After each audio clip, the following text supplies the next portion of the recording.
Thank you. Let's hear it for Drew and all the storytellers. Wow. This is fun. So I was like one of these kids who always wanted to be an adult. I couldn't wait to get a full-time job and wear suits. I was dying to get to the office. I wanted to be like my mother, My mother was one of these people, she was always overdressed, and her favorite look was like the captain of a ship. She loves to wear like starch pants with a fitted blazer. She always had some sort of gold emblem on it. She was walking around like she's in charge of something, Everyone at TJ Maxx thought she was from the corporate office, She had that sort of power about her. And I wanted to be like her. Right after I got out of college, all my friends were like, I'm going to bartend, I'm going to travel. I was like, I'm getting a job. And I got a job, Fidelity Advisor Mutual Funds. I was in a call center, took calls all day long. I knew nothing about mutual funds, but I loved it. I loved learning. I loved wearing my suits. I had sheath dresses and pantsuits and, blazers, lots of blazers. I was dressed like a goddamn CEO. And my manager took notice. She was like, this one, she's into it. She was the only female manager in the whole department, and she was a bodybuilder. And I remember her and her boyfriend were going to go on a vacation to Jamaica, and a week before the vacation, they broke up. And she went on the vacation anyway. And I was like, oh, see, that's the type of woman I want to be, right there. But I was nothing like that. I was living at home with my mother and my sister, and we were very tight-knit. And I feel like they were very I'd come home and I'd complain, oh, the Wall Street Journal misprinted the NAV on the blue chip growth stock. I had quite a day. I'm 22. And and I could tell, they were turning on me a little bit, I always wanted to be like my mother, but I think I was acting a little different than my family because we didn't come from money. We didn't have trust funds. We barely had trust. I remember one time I asked my grandmother, I said, hey, what's nepotism?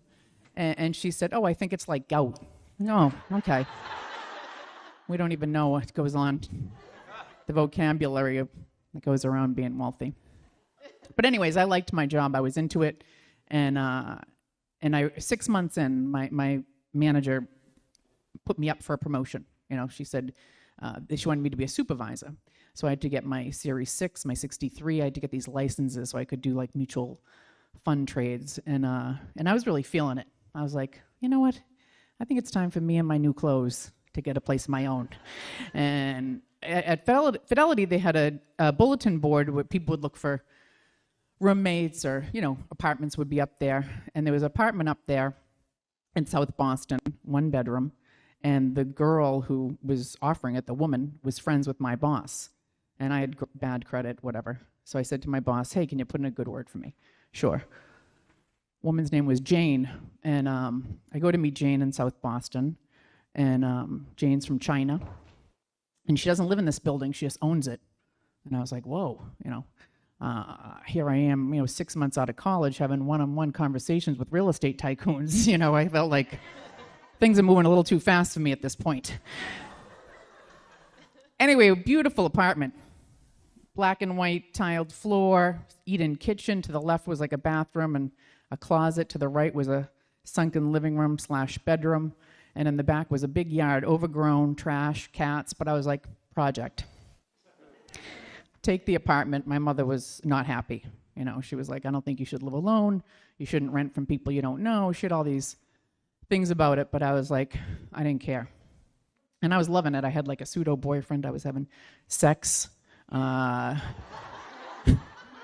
still felt guilty, even though I had my own place. I was having a good time. Anyways, 6 weeks later, I notice I'm getting itchy feet and ankles, It looks like kind of like red bumps.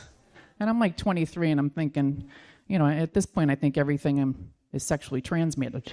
And I'm like, what the hell is this? And I go to the doctor and I'm like, I think I have like venereal warts. And I pull up my pant leg, and he's like, it's not normally where you get a flare-up. And he says, this looks like flea bites. Do you have a dog? I said, no. Do you have a cat? No. Do you have a rug? I said, yes. He said, go home, get a matchbook, get down, very close to the rug, and pull the matchbook across the rug and see if fleas are very small. You see any black dots that come up on the matchbook cover, put them in a plastic bag, bring them back to me.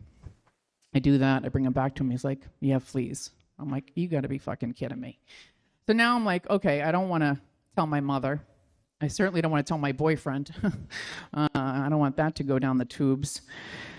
So I said, I called Jane. I said, hey, Jane, there's a problem here. And she came over, and the place was a mess with all my clothes. She's like, oh, we probably have fleas because this place is a mess.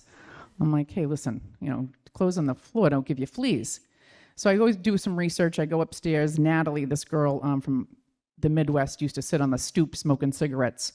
And she was very sad type, forlorn. And I said, do you have any cats? And she said, no. I said, do you have fleas? She's like, I don't think so. Jane ends up saying, listen, I'll give you 3 nights in a hotel. I'll fumigate the place. And then we'll see what happens. So I take the money for the hotel, pocket it, stay at my mother's. And I tell my mother, they're doing a little bit of renovations. So, of course, my mother's all in on my business. And she's like, well, what are they doing? Why are they doing it now? Is it licensed contractors? Did you hide your valuables? It's all this stuff. And now I'm lying to my mother, Not good at it. I'm getting nervous. I got to get some calamine lotion on my ankles, you know what I mean? I'm like, I got other things on my mind. Taking notes of all these lies I'm telling. I go back 3 days later, and Natalie's out in the stoop smoking. I was like, did you hear what happened? And she was like, yeah, but I don't think you're going to have any problems. And she's kind of like looking off real ominously. And I said, well, what do you mean? And she was like, oh, they found a dead cat in your wall. And they removed it. Oh, well, that's nice. I'm glad they did that, took it to that level. And I was like, well, listen, I can deal with like low water pressure and noisy neighbors, but dead cats in the wall is sort of when I decide I want to break my lease, But I didn't want to tell my mother because I thought for sure she'd be like, ugh, I told you. But I had to. So I went home. I told her, they found a dead cat in my wall. And she was like, and they're trying to pin it on you? And I was like, oh, this is why I love you, Mom. So yes, it took me like maybe 6 weeks to get over the embarrassment that I had, I was an independent woman with fleas. But my mother put a nice spin on the story and welcomed me home, and it made me want to be like her again. Thank you. That's my story.